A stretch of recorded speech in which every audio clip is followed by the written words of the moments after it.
Bom dia a todos, bom dia a todas, sejam muito bem-vindos e bem-vindas a mais um ICL Mercado Investimentos.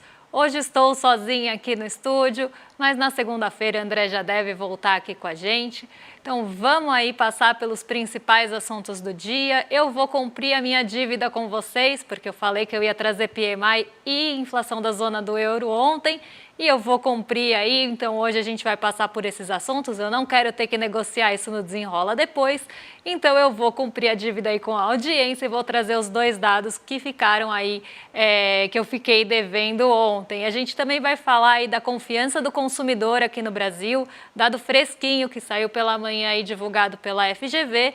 Vamos dar uma passada na arrecadação federal também, porque tem alguns pontos importantes aí na divulgação de ontem à tarde, mas também vamos falar das bolsas da Ásia, vamos falar do fechamento de ontem, que foi um fechamento aí bastante otimista dos mercados e, claro, a gente vai fazer o nosso giro aí pela abertura no finalzinho para a gente ver como é que está esse movimento hoje pela manhã.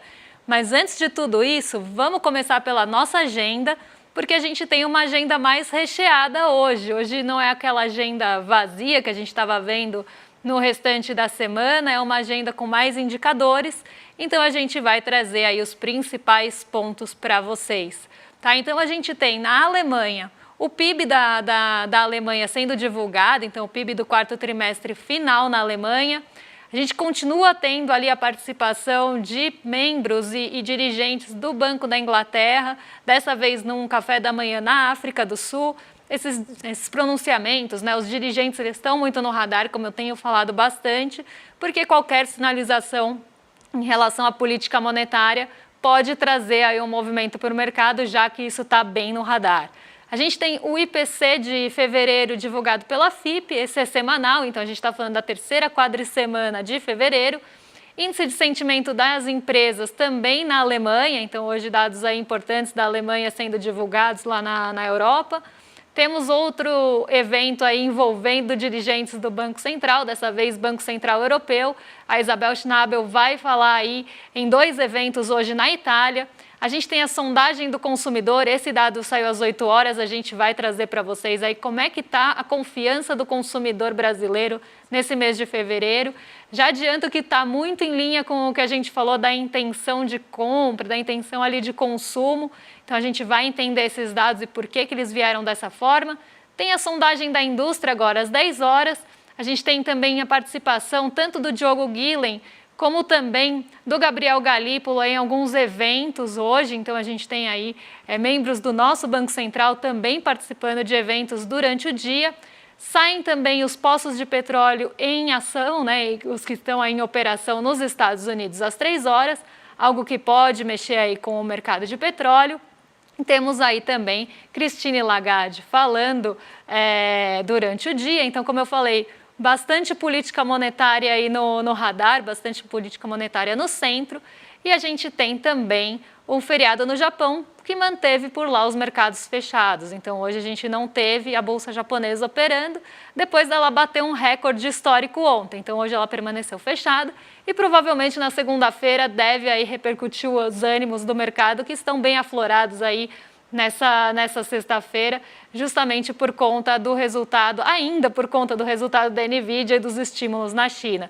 Então já pegando esse gancho, vamos falar dos mercados asiáticos. Na verdade, antes de falar dos mercados asiáticos, a gente tem que dar um passinho para trás hoje, porque a gente teve um movimento muito otimista em Nova York e esse movimento otimista acabou chegando na Ásia hoje de manhã.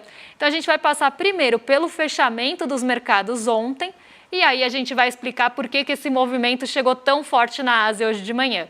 Então vamos colocar aí na tela para o pessoal de casa acompanhar como é que fecharam as bolsas de uma forma geral ontem.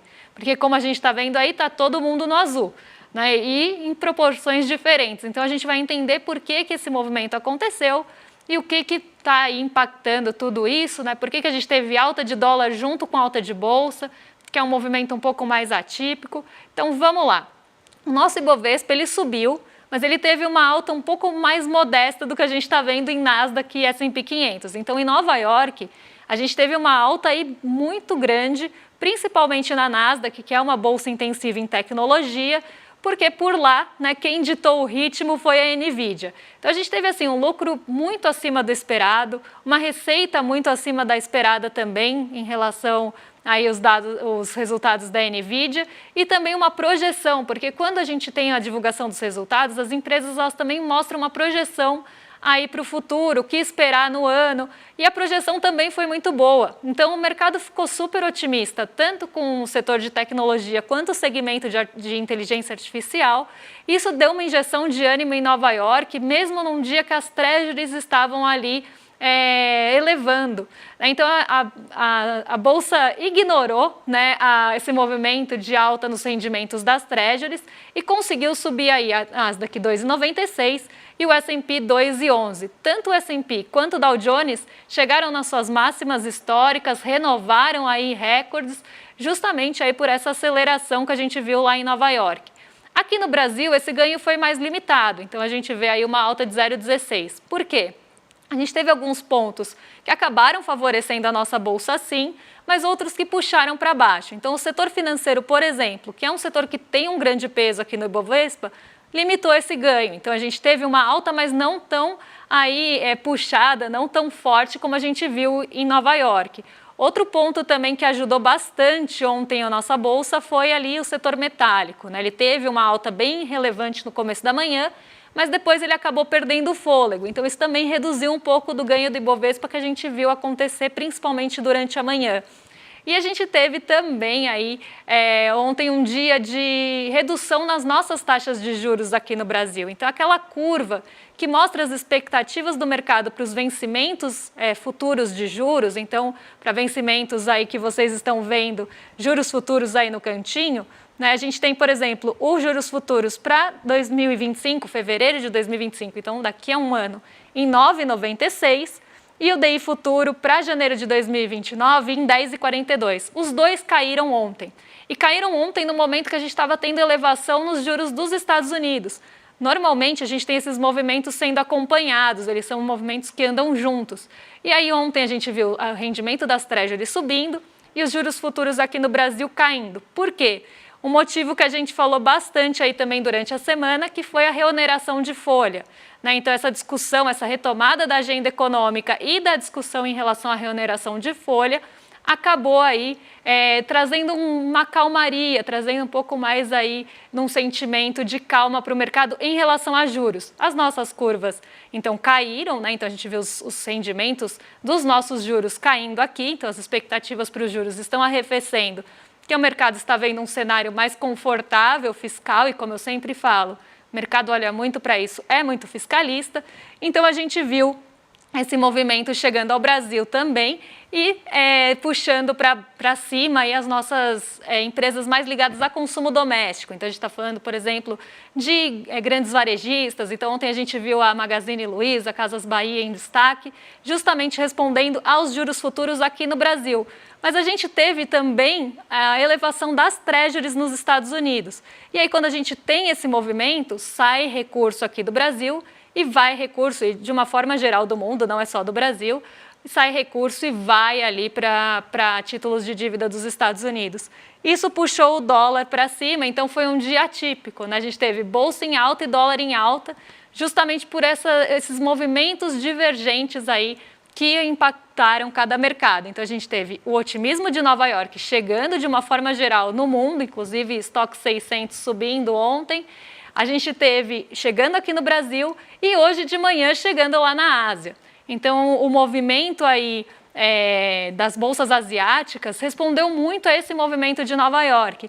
Então, vamos colocar aí a notícia do nosso site, né, que mostra, né, aquela notícia que a gente sempre passa aqui de manhã, que os índices futuros dos Estados Unidos estavam aí negativos no começo da manhã, porque ontem as bolsas subiram muito e hoje é normal que a gente tenha uma realização desses ganhos.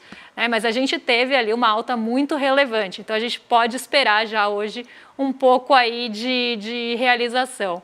E aqui na nossa bolsa também, porque a gente teve 6 dias de alta consecutivas, né? E aí a gente deve ter aí um pouco de realização de ganhos. Vamos agora passar para a Ásia, porque a gente vai olhar para o Xangai Composto, porque ele foi uma das bolsas que mais subiram aí na Ásia. Então a gente teve aí uma variação de 0,55% no Xangai Composto, e aí Xangai Composto está respondendo a duas coisas. Primeiro, a esse otimismo vindo de Nova York, então a gente teve um dia muito positivo, e positivo por uma questão de tecnologia. Só aí para a gente pensar um pouco, a NVIDIA no outro trimestre, né, no trimestre anterior, não no quarto agora que a gente teve o resultado, mas no terceiro trimestre, a NVIDIA tinha ali uma participação da Ásia nas suas receitas de 45%. Então, se a NVIDIA teve ali um resultado um pouco mais acelerado nesse momento, é porque a Ásia também está mostrando ali um pouco mais de receita, está proporcionando mais receita, está um pouco mais acelerada nessa questão de tecnologia. Então, isso vai impulsionar também a Ásia, porque aí se tem melhores perspectivas para o continente asiático. E aí o Xangai Composto subiu por esse movimento, né, não só positivo, mas positivo por um motivo, que é a tecnologia, e as bolsas asiáticas são muito intensivas em tecnologia. Então a gente tem, né, se esse setor está forte, está crescendo, a bolsa asiática vai responder a isso, e também os estímulos que estão sendo divulgados lá na China. Só essa semana foram 3 estímulos sendo divulgados na China. Então a gente teve os 2 pontos aí como motores do continente asiático. Todo mundo subiu por lá, exceto o Japão, que estava fechado, mas um dia bem positivo vindo da Ásia. Então a gente vê aí, né, esse movimento ainda positivo e ainda respondendo àquelas questões que a gente vem passando por toda a semana. Então, estímulo na China, balanço de tecnologia, né, a gente tem uma série aí de pontos influenciando o continente asiático nessa semana. E a China ainda com dificuldades, porque a gente teve divulgação de novas moradias, que teve uma melhora em relação ao ano passado, mas ainda não está no ritmo que se gostaria. Então, apesar dos desafios, a gente vê aí uma Ásia mais positiva hoje. Na Europa, a gente viu, né, que ontem a gente teve um fechamento positivo. Hoje a gente também tem esse movimento, pelo menos até o momento, mais positivo na Europa, só que em menor magnitude. E isso veio porque a gente teve a divulgação da inflação da zona do euro. Essa divulgação aconteceu ontem pela manhã e a gente viu, né, esse movimento chegando às bolsas europeias nessa manhã. Então, a gente pode acompanhar aqui, pode colocar na tela, estava certinho o gráfico. Então, a gente vê aí a variação anual do índice de preços ao consumidor, que a gente chama de CPI, né, que é zona do euro, tá? Então, é da zona do euro, não é dos Estados Unidos, podem substituir aí, mas a gente vê aí uma queda, a gente vê uma queda tanto do CPI, que é o índice de preços ao consumidor cheio, que a gente chama, e também do núcleo do CPI, que é aquele núcleo que exclui os preços mais voláteis, então exclui alimentos, exclui energia, que são normalmente também preços mais influenciados por choques de oferta, que respondem menos à taxa de juros. Então, aqui a gente tem esse movimento decrescente nos 2 indicadores. E a gente vê essa queda acontecendo na inflação da zona do euro, o que pode ser um indicativo, e a gente já está vendo isso, que a atividade econômica de lá está desacelerada e a gente vai ter em breve corte de juros das taxas europeias também. Por isso que a gente deixa tão no radar os dirigentes aí de bancos centrais falando, porque eles podem dar alguma sinalizada em relação a isso. Quando a gente olha também os indicadores em relação aos meses anteriores, a gente também vê, né, essa inflação caindo, até porque a gente teve deflação na zona do euro nesse mês aí de janeiro. Então, a gente teve o CPI, o CPI cheio que a gente chama, caindo 0,40 em janeiro. A gente vê o CPI, a projeção do CPI era 0,40, então veio muito em linha do esperado, e mês passado estava em 0,20, então teve sim uma desaceleração importante. Mas o núcleo, né, teve uma desaceleração ainda maior, porque sai de 0,5% em dezembro e teve uma deflação de 0,90 também bem em linha com o esperado. Então a gente vê uma realmente desaceleração, o que era de se esperar, porque a economia europeia e da zona do euro e europeia de uma forma geral, e a gente vai ver isso no PMI, tá com muitas dificuldades para conseguir ali trazer alguma atração, para conseguir realmente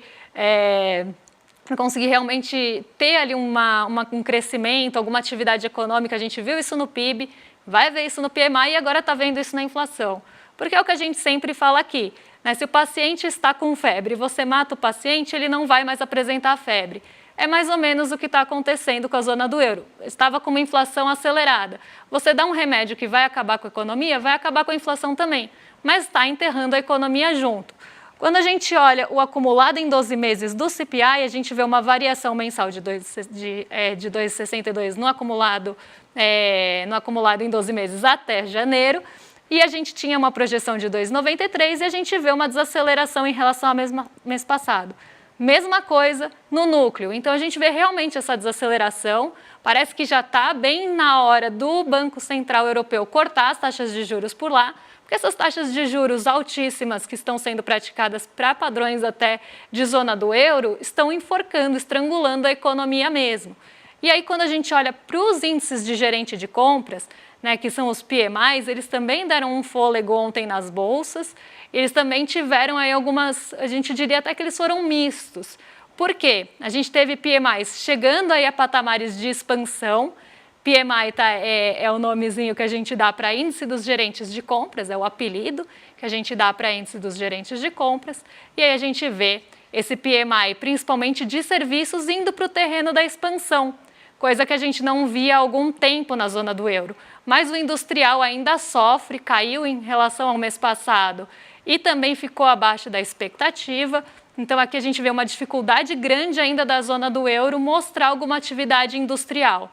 Nos Estados Unidos, esse dado também ficou aí bem no radar, porque a gente teve uma aceleração aqui, ao contrário, uma aceleração do PMI industrial e uma desaceleração do PMI de serviços. Então, mostrando que lá a gente tem expansão em toda a economia, porque todos estão acima do patamar de 50, mas o PMI industrial está num ritmo mais acelerado do que o PMI de serviços. Então, a atividade do setor industrial está com mais aí aceleração do que a atividade de serviços. Então, esses eram os dados que a gente ficou devendo para vocês ontem, já trouxemos aí e vamos para o nosso Brasilzão, porque aqui a gente tem confiança do consumidor hoje em pauta.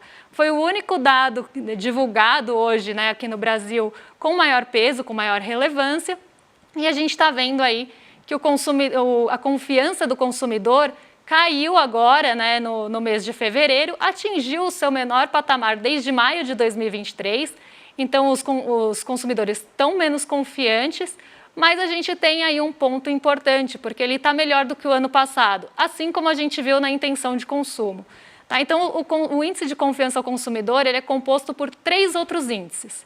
Tá? O índice de expectativas, o índice da situação atual e o índice aí de confiança ao consumidor, que é uma composição dos dois. Tá? O índice de expectativas ele está bem próximo de 100. Então, mostrando aí que a gente está tendo uma expectativa um pouco melhor, né? Quanto mais próximo de 100, mais a gente está com melhores expectativas para começar a ter uma expectativa até positiva. Né? E o índice de situação atual está um pouco mais para baixo. Então, as pessoas estão vendo melhores expectativas para o futuro do que olhando para a situação atual. E aí, quando a gente olha, isso a gente vê no índice de confiança, que ficou realmente ruim em relação ao mês passado, mas se a gente olhar fevereiro, aqui é 2023 e 2024, tá? Se a gente olhar em relação a fevereiro de 2023, a gente teve uma melhor confiança do consumidor. E a gente sabe que fevereiro, até pelo mesmo motivo que a gente explicou da intenção de consumo, é um mês aí que a gente já teve muitos gastos no começo do ano, tem todos os impostos que a gente paga, tem ali coisas sazonais também de começo do ano, normalmente também se gasta bastante no fim do ano passado. Então, fevereiro é um mês sazonal, né, com uma sazonalidade ruim para consumo. E aí isso também aparece no índice de confiança do consumidor, quando a gente olha na comparação com outros anos, na comparação com outros meses. Então, vamos colocar aí na tela rapidinho para a gente ver aí como é que ficou em relação a fevereiro de 2023 e como ficou em relação ao mês passado. Então, todos eles caíram em relação ao mês passado. Né? Então, tanto o índice de confiança como o índice de expectativas, o que teve uma pequena melhora foi o índice de situação atual, que estava bem ruim. Né? Então, a gente vê uma melhora aí do índice de situação atual em relação a janeiro, mas a confiança em relação a janeiro caiu, e isso vem muito por essa questão sazonal do mês de fevereiro. em relação ao ano passado, né, em pontos, a gente vê que todos melhoraram. O índice de confiança subiu bastante, então os brasileiros estão mais confiantes em relação a fevereiro do ano passado, então o brasileiro está com um pouco mais de confiança. E aí quando a gente olha inclusive por extrato de renda, a gente vê que as rendas mais altas estão mais confiantes e as faixas de rendas menores estão menos confiantes. E a gente pode até pensar, né, fazer um link aí, fazer uma junção com a questão de poder de compra sendo aí mais afetada nesses últimos meses para pessoas de rendas mais baixas. Então, por exemplo, cesta básica estando mais cara, né, eles vão ter menos rendas, a faixa de renda mais estreita ali, mais baixa, vai ter menos renda disponível para conseguir aí comprar, né, outras coisas, para conseguir ter um consumo melhor. Então, a gente vê isso refletindo também aí em outros pontos, como a confiança do consumidor. Mas aí, num geral, está melhor do que ano passado. Quando a gente olha a variação percentual, a gente vê a mesma coisa, até porque a gente está vendo os mesmos indicadores. Mas a gente vê realmente uma alta bem grande no índice de situação atual em relação ao ano anterior, que subiu quase 13%. Então, os brasileiros, sim, estão mais confiantes do que estavam no ano passado, mas a gente vê um declínio dessa confiança desde maio de 2023. Então, esse é um ponto aí para a gente tomar atenção, porque o comércio, né, já está bastante fragilizado e a gente ainda tem essa questão da renda, né, sendo mais aí levada para, por exemplo, comprar uma cesta básica que, se ficar mais cara, vai tomar um peso maior na renda e aí a gente vai ter menos disponibilidade para consumo, isso pode diminuir sim a confiança. E outros pontos também aí, como endividamentos altos, né, que acabam também diminuindo a renda disponível para outros pontos aí, como consumo e lazer, enfim, de uma forma geral. Então esse é um ponto para a gente tomar atenção, mas a gente ainda tem um patamar bem melhor do que no ano passado, apesar do pior patamar desde maio de 2023. A gente vai agora para a abertura de mercado, então a gente vai ter que deixar a arrecadação também em dívida com vocês para segunda-feira, mas já adianto que foi recorde aí em janeiro de 2024 e que teve um peso importante ali daquela taxação dos fundos exclusivos, tá? Então a gente vai trazer mais detalhes para vocês na segunda, mas dei uma adiantada aí para a gente entender aí um pouquinho do que aconteceu com a arrecadação. Vamos agora falar dos mercados, porque a gente já tem aí a abertura dos mercados, né? Em Nova York, o S&P 500 e o EWZ já estão abertos e a gente tem o Ibovespa aí em queda hoje. Essa queda do Ibovespa, ela era bem esperada aí para hoje, tá? Porque a gente tem não só um petróleo Brent em queda desde manhãzinha, então os preços do petróleo estão em queda. Isso vai puxar aí o nosso índice para baixo devido ao peso das commodities que a gente tem na composição do índice. Então esse é um primeiro ponto que já estava sinalizando que o nosso Ibovespa podia abrir em queda hoje. Mas outro ponto também é a realização de ganhos, porque a gente atingiu e superou aquele patamar dos 130 mil pontos. Esse é um ponto ali psicológico, né, até de realização de ganhos. O mercado deve ficar com isso muito no radar e acabar realizando ganhos porque acredita que chegou num patamar que vai ser difícil de furar para cima. Então isso traz já psicologicamente mesmo uma realização, né, uma vontade de vender ali para vender num preço mais alto os seus ativos. Então a gente vê isso acontecendo no Ibovespa hoje. Outro ponto aí que deve também limitar um pouco os ganhos do nosso índice é justamente a questão das treasuries, que ainda estão bastante voláteis, né? Então isso pode puxar dólar para cima e puxar o nosso índice para baixo. Mas o principal ponto aqui eu diria que é a realização de ganhos, porque a gente vem de 6 altas consecutivas, um movimento positivo bastante grande, então é natural que aconteça esse ajuste. Mas quando a gente olha a nossa bolsa em dólar, então, a nossa bolsa lá, negociada em Nova York, ela está com leve alta. Então, o movimento lá está mais otimista do que a gente está vendo aqui, até porque Nova York está em alta e S&P 500 ainda está, apesar dos futuros terem indicado uma abertura negativa, S&P 500 conseguiu reverter e está em alta de 0,40%. Xangai Composto já falamos, teve aí uma alta de 0,55%, o Nikkei 225 está fechado hoje e o DXY que mede o dólar frente a seus pares, cai nessa manhã, mas fica muito próximo à estabilidade, coisa que a gente vem acompanhando a semana toda. O dólar não está conseguindo se fortalecer frente aos pares, mas em relação aos mercados emergentes, sim, por conta também de questões ligadas às commodities, né? A gente vê os preços das commodities variando bastante, hoje o petróleo Brent está em queda, o minério de ferro teve vários dias aí muito ruins, então isso tende a afetar aí os mercados emergentes e exportadores de commodities. Então hoje é um dia provavelmente aqui no Brasil de realização de ganhos e movimentações mais moderadas. A gente não deve ver aí uma movimentação tão brusca aí puxando nossos ativos para baixo. E aí a gente fecha nosso giro de mercado e vamos para aqueles recadinhos que a gente sempre passa aí no fim do programa, porque a gente tem novidade, né? A gente vai ter uma novidade aí de uma aula inaugural, né? Que é o Empreendedor Mestre. Né? Para quem já conhece, a gente tem o Investidor Mestre, agora teremos o Empreendedor Mestre, que vai ser uma formação aí sem blá blá blá, sem aquele monte de frase de efeito, né? Sem aqueles stories de ostentação que normalmente a gente vê quando a gente está falando de questões ligadas a empreendedorismo. Aqui é realmente para vocês aprenderem, botarem a mão na massa e terem aí, né, uma formação adequada, sem coaches, né, do empreendedorismo, que é muito comum. Para se inscrever, vocês vão entrar aqui nesse link que está aqui embaixo, iclmercado.com.br, e lá vocês vão entrar numa página e conseguirem fazer a sua inscrição para o lembrete aí do dia 29, né, às 8 horas da noite, já está chegando, mas também tem uma coisa muito legal. Então, se você se inscrever, você vai ganhar um link para indicar aí seus amigos, familiares, né, aquela pessoa que cai no conto do coach, indica para elas, porque a gente vai ter ali uma bolsa para as pessoas que mais conseguirem inscrições. Então, se você conseguir aí convidar bastante gente para a nossa aula inaugural, vocês vão ter aí bolsas de estudo também para fazer esse super curso. Então, é um curso novo, mais um curso aí disruptivo do nosso ICL, e tenho certeza aí que vocês vão adorar a aula inaugural.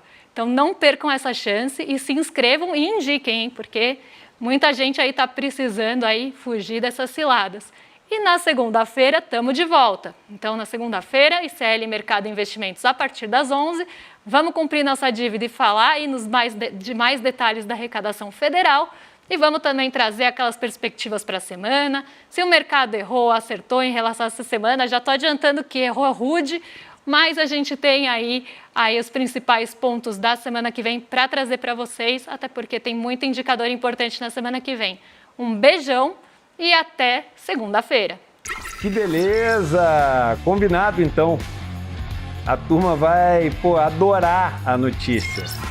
Obrigado, hein? Vamos com tudo. Abraço. Notícia boa, galera! Faz tempo que você não ouve alguém falar em telefone fixo, né? Mas eu uso ainda. E agora acabou de vir uma notícia incrível. Mais um professor, um dos melhores do Brasil, confirmados no grupo que vai dar esse programa de formação Empreendedor Mestre. O maior, mais completo, mais científico e mais prático programa de empreendedorismo e negócio já feitos no Brasil. Um curso que, numa boa, em termos práticos, substitui um monte de MBA que as pessoas estão dando aí, cobrando 20, 30, 40 mil reais. A ideia é democratizar as ferramentas que as pessoas precisam para hackear o sistema e vencer os grandes. Se você quer se inscrever na aula inaugural desse curso, aberta e gratuita, ao vivo comigo, é só clicar no link que vai estar aqui. A aula acontece dia 29 de fevereiro, às 8 horas da noite, no horário de Brasília. A gente se vê lá.